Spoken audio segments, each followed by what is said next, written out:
So my name is Ole Nydal. I'm a Lama. I'm from Denmark, and I'll be speaking on relationships. And I know that in the modern world there are other kinds of relationships than the one I'll be talking about here, the bisexual, homosexual, and so on. But, you know, you should only speak about what you know about.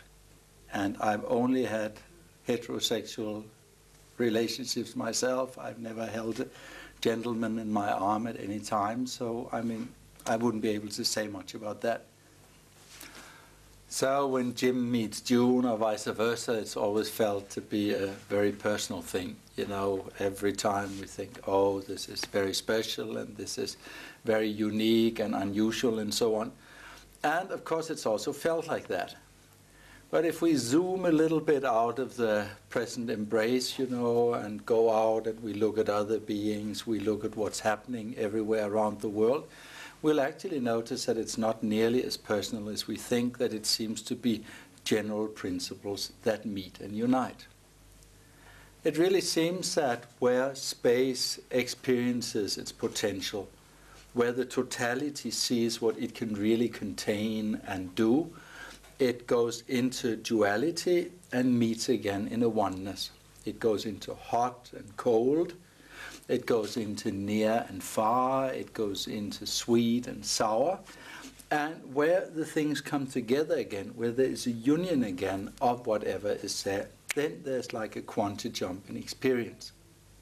It's also with certain small parts of the atom, gluon, lepton, I think they're called, when they are brought apart, smashed together again, and then a lot of new dimensions, a lot of new things happen, and so on. So every time we go out into two and meet again with one, then actually there is a growth and experience, something is learned, something is developed. And this is nowhere more visible than in the meeting of female and male. Here we actually can see two whole worlds coming together. I'm not going to tell you about the physical joys and good experiences about union, right? I don't need to tell you about that. You all learned that. I'm sure you heard that and hope you tried it often and so on, and it's a part of your life. So I'm not going to tell you about that. What I would like to tell you about, though, is how female and male come together on some levels where we are usually not aware. Because there really are levels, you know, which we are very rarely conscious of, and where there's a chance to make a lot of new things come out of our lives, a lot of growth, a lot of new meaning. What there is here, for instance, is the inner level. There's an inner level, we call it emotional, we call it having to do with feelings and state like that. And there is a secret level which has to do with being, you know, with essence, like that. So on the outer level, how the sexes meet, you know, I hope you all find out for yourselves and enjoy that. But what concerns the inner level, I would like to give you a few pointers out because it is meaningful. I know that things are changing very much, that the man doesn't need his big muscles for survival anymore, that the woman doesn't spend most of her time having children, right? I mean, things have changed. So the man lost a lot of his muscles, you know. If he doesn't go and build them up in the gym, you know, he probably won't develop much of that. And the women also, you know, I mean, they start doing all kinds of things that the men used to do because they know how labor-saving devices and so on, so they can do all kinds of things. But still, you know, if we go beyond that and we really try to see if there is something essentially male and female on the level of feeling and inner life and so on, we probably will see that there is. There is. It's not just something cultural, something created by a certain environment or certain methods of production or reproduction. It's also that there seems to be something deeply feminine and something basically male. And what would that be? Well, all the different cultures, you know, ascribe to woman this thing called intuition, this thing called wisdom, going beyond concept and idea, this kind of wisdom which appears from being one with the things. You can call it fuzzy logic, as they might do at the time being, or whatever. Anyway, it's a kind of experience which comes not through any special thought processes and so on, but which is more experienced through a kind of intuitive feeling of the world around us. And here, if we look at this kind of intuitive feeling and so on, we will actually see that there are 5 kinds. There's one which we call mirror-like. There's a kind of immediate understanding which just reflects things, the way they are. Nothing is added, nothing is withdrawn. There is a thing called, equalizing wisdom, really understanding that all things are composed and put together of lots of conditions which also change and disappear again. There's a third thing which we could call discriminating wisdom, where we can see things singly, one by one, but at the same time we have the whole totality. And even more than that, we have the wisdom of experience, which is actually jealousy. If we transform jealousy, this is what comes out. And there is the wisdom of experience, which ties one thing to another like that as a whole sequence of affairs, of events that one can clearly follow and look through. And finally then there is of course the intuition itself, that wisdom which pervades everything and goes everywhere. And if we ask what these different wisdoms are, they are nothing but our old disturbing feelings that reformed, right, that became better. Actually, all the things that make trouble for people, their inner difficulties, they're really like dirt, which will become compost. They are like coal dust, which can be compressed and heated into diamonds, all these different things are there. And that mirror-like wisdom is nothing but the feeling of anger, which was allowed to disappear back into space again. And where it disappeared into the space of our awareness again, without us having reacted, then that mirror-like wisdom appeared. At the same time, the equalizing wisdom, showing all things as being together, is actually nothing but our pride, which changed from being a I'm better than you pride into, wow, isn't everything amazing pride, and in this way became all-encompassing. Then the discriminative power, the power to see things singly and as part of a totality, is nothing but our feeling of attachment, which is transformed. The wisdom of experience is jealousy, which is lifted to a level where we wish everybody all the things we are jealous of ourselves. And in this way, this feeling is liberated into that. And our basic ignorance, that ignorance which is stopping us all the time, is actually becomes the state of intuition. So if the man, right, on the inner level, on the level of openness and sharing the world, also on the level of ideas and concepts and so on, if he opens to the woman, if he goes to her like to a temple, if he goes in with all his antennas out, with all his receptivity there, then this is what he'll learn. He will get these 5 wisdoms. This will be her gift to him. And the same way, if the woman goes to the man, also with great openness, with great interest, with great, with great feeling inside, what she will get will be 4 kinds of activity. She already has some, of course, in her daily life, handling family and everything and so on, but she'll get it in the big way, reaching out through politics and power structures and society and stuff like that. And what the woman gets from the man here is like 4 activities. First, the pacifying one, or giving peace, bringing peace and security. That's for the people who are a little bit like broken eggs, that's what you have to do for them. Then there's the other activity which you get from the male, is the increasing, the spreading activity, like everywhere, doing everything, getting things together, getting things to move and develop and so on. The third activity is a fascinating one, like making that impression, really, that power. And the fourth one is a powerfully protective one, the one you can always trust. And if the woman stays close to the man, if she goes to him, and absorbs his essence, his power, and so on, she will also receive that. course, there are different types of men. There are the slightly more pear-shaped men. They usually take care of the pacifying activity, peace-bringing activity. Then there is the more like mice, all over the place, handling and doing things. They do the increasing one. Then there are the heroic types, that usually take care of the fascination. And then there are the types you can trust when all the other three have run away, right? Your real friend, the protectors, right? The ones who really stay there and they stay with you and you can trust them. Maybe not always dressed in the newest fashion and knowing what is in or hip at the time, but real friends, right? Like that.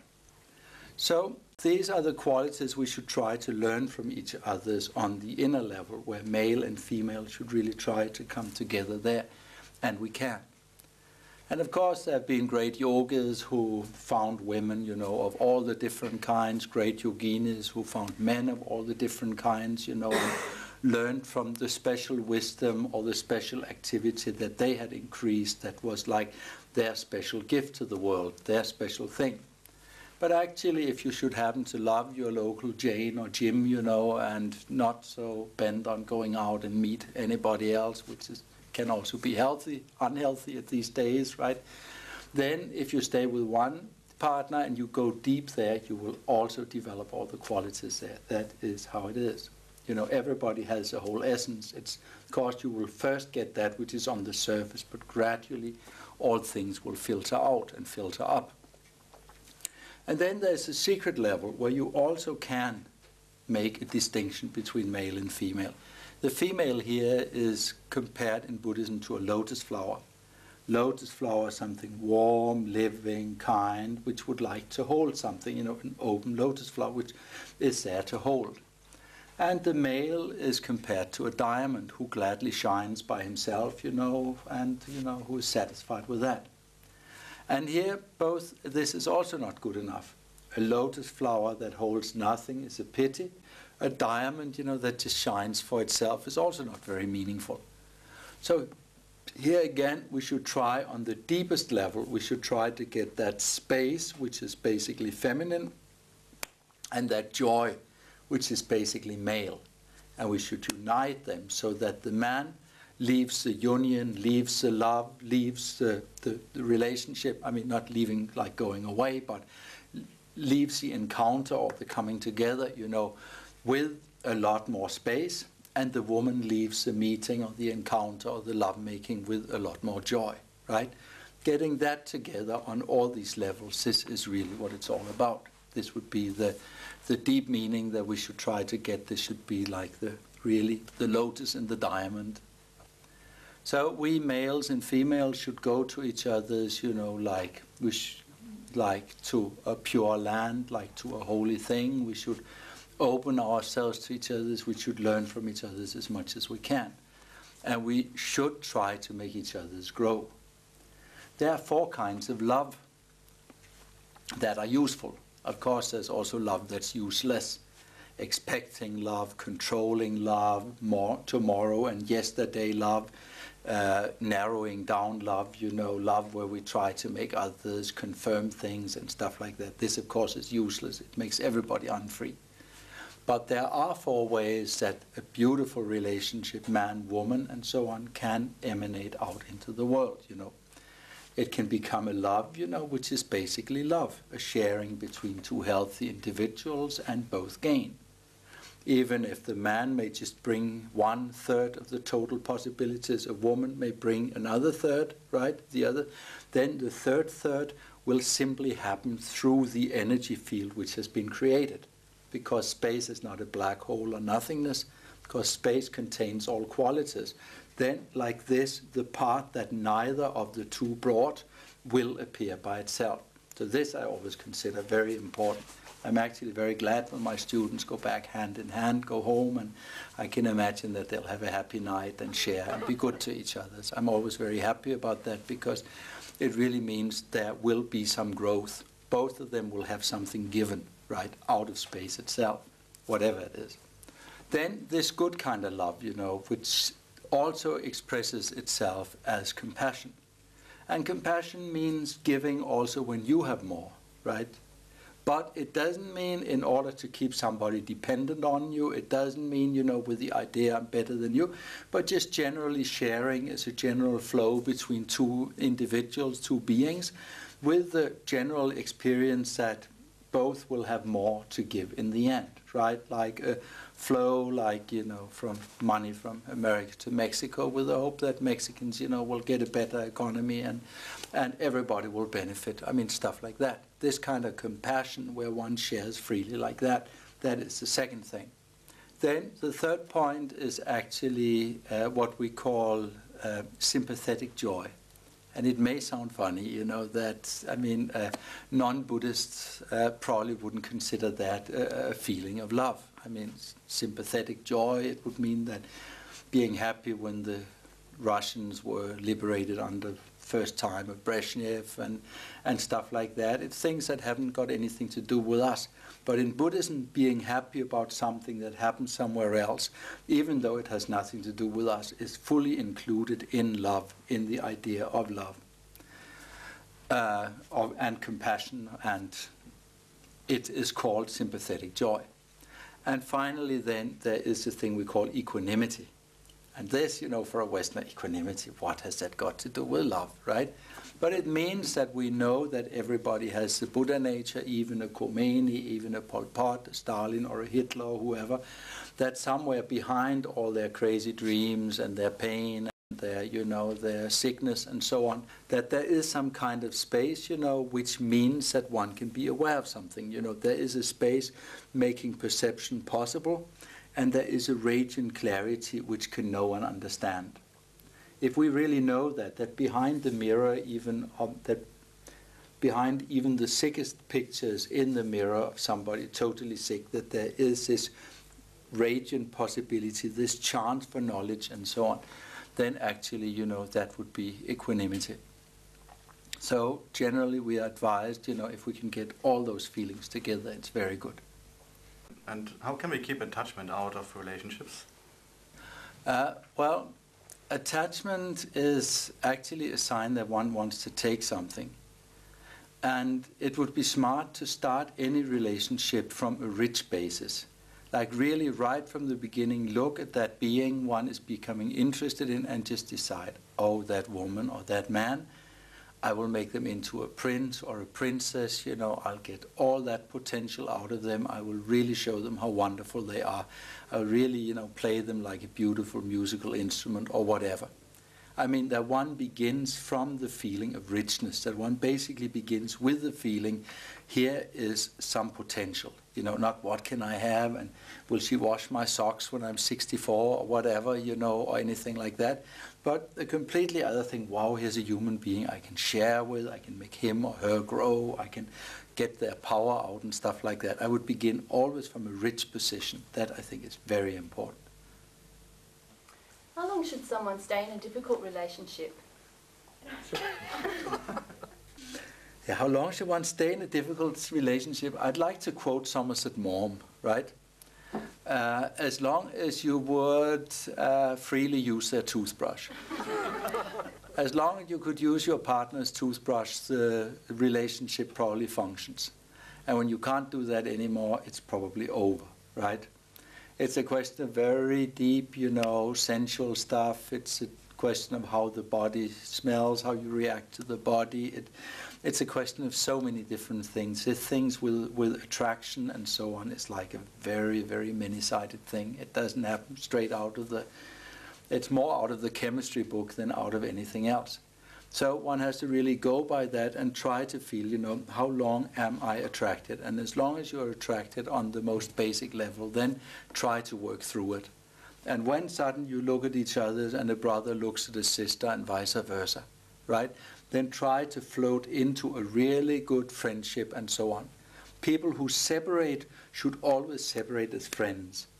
Because if one separates as enemies, then all the things that one learned during that time in that relationship is somehow cordoned off and blocked in one's mind. And this means in the next relationship one probably has to go through all the same problems again. So the important thing is when one leaves a relationship, it's always as friends, and one still has access to all the experiences was there. And in one's next relationship, one can move on. One doesn't need to go into the same Disneyland again, into the same dramas. So for that reason, always leave as friends. Leave when the basic physical attraction has gone, but stay friends as long as possible. And of course, if they're children, that's something else, right?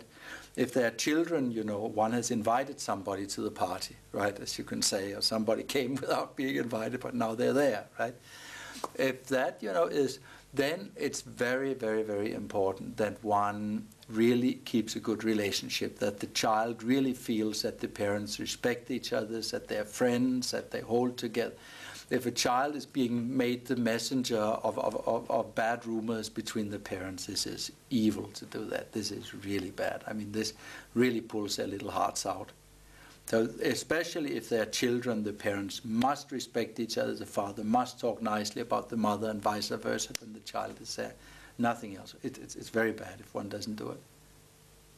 Do bad situations in a relationship stem from old karmic links? Well, you see the funniest couples, you know. You see elephants and giraffes. You see everything all over them. You see the funniest combinations of people. When you look at what falls in love with what, you know, you just hold your head sometimes, right? So, I mean, basically, of course, it has very little to do with reason. It's karma. It's actions from former lives. And if we've done some good things together in a former life, we will have a nice relationship. And if we harmed each other in former lives, we will have a difficult time. So, as in all other things, be kind, think of others, do all the simple things your parents told you, right? Be nice, right? And that will then build good connections for future lives and benefit everybody. Thank you.